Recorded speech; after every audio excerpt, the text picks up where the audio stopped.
চাওক এতিয়া আমি জুবিনৰ প্ৰতিমূৰ্তি স্থাপন কৰা সংক্ৰান্তত আমি প্ৰকাশ কৰিছোঁ কিন্তু বঙাইগাঁওবাসী ৰাইজৰ এটা আৱেগ বঙাইগাঁওবাসী ৰাইজৰ এটা চিন্তা যে ইয়াত জুবিন গাৰ্গৰ প্ৰতিমূৰ্তি নহয়, জুবিন গাৰ্গৰ এটা সাংস্কৃতিক প্ৰকল্প এটা নিৰ্মাণ কৰিব লাগে। তাত য'ত জুবিন গাৰ্গৰ প্ৰতিমূৰ্তি থাকিব, য'ত জুবিন গাৰ্গৰ সৃষ্টিৰাজি থাকিব আৰু জুবিন গাৰ্গে তেওঁৰ জীৱনকালত যিসমূহ বস্তু তেওঁ ভাল পাইছিল সেইসমূহ বস্তু যাতে সেই প্ৰকল্পত ৰাখিব পৰা যায় তাৰ এটা চিন্তা ব্যৱস্থা বঙাইগাঁওবাসী ৰাইজে কৰিছে আৰু তেনেধৰণে এটা সিদ্ধান্ত আজি হৈছে। স্থান সম্পৰ্কে দুটা স্থান আচলতে মূলত সিদ্ধান্ত হৈছে। এটা বঙাইগাঁও চহৰৰ মাজমজিয়াত ৰেলৱে লেণ্ড আছে, তাতে মোটামুটি 39,000 স্কুৱেৰ মিটাৰ। সেই 39,000 স্কুৱেৰ মিটাৰতো সেইটো এটা স্থান সিদ্ধান্ত গ্ৰহণ কৰিছে।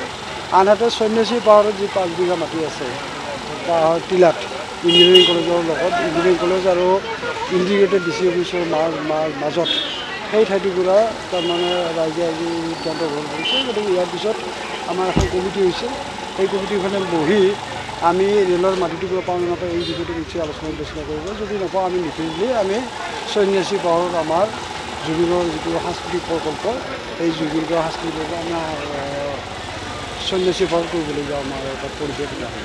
27 তাৰিখে গুৱাহাটী যাব, আপুনি জ্যোতি চিত্ৰবনত যাব জুবিনৰ তাত সেইদিনা জ্যোতি চিত্ৰবনত তাৰমানে জুবিন গাৰ্গৰ এটা শেহতীয়া যিটো লাষ্ট যিটো তেওঁ গান বাণীবদ্ধ কৰিছিল সেই গানটো সেইদিনা মই মুকলি কৰিব উদ্বোধন কৰিব উন্মোচন কৰিব বুলি গম পাইছোঁ আৰু সেই সভাখনত মই মাতিছিলোঁ।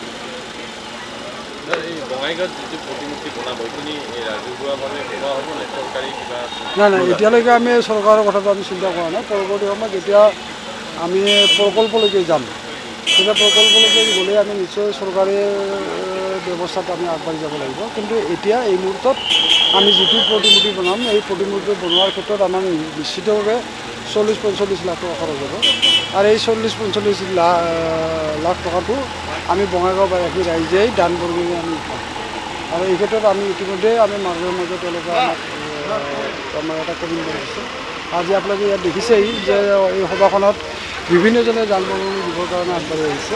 গতিকে আমি বিভিন্নগৰাকী ব্যক্তিৰ দান বৰঙণিৰে আমি এই প্ৰতিমূৰ্তিটো আমি বঙাইগাঁওবাসী ৰাইজৰ বৰঙণিৰে আমি প্ৰতিমূৰ্তিটো নিৰ্মাণ কৰি ইয়াৰ পৰৱৰ্তী পৰ্যায়ত যেতিয়া আমি সাংস্কৃতিক প্ৰকল্পলৈকে আগবাঢ়ি যাম তেতিয়া নিশ্চিতভাৱে আমি চৰকাৰৰ ওচৰত আমি আবেদন জনাম বা চৰকাৰৰ সুবিধা আমি গ্ৰহণ কৰিব কাৰণে চেষ্টা কৰিম।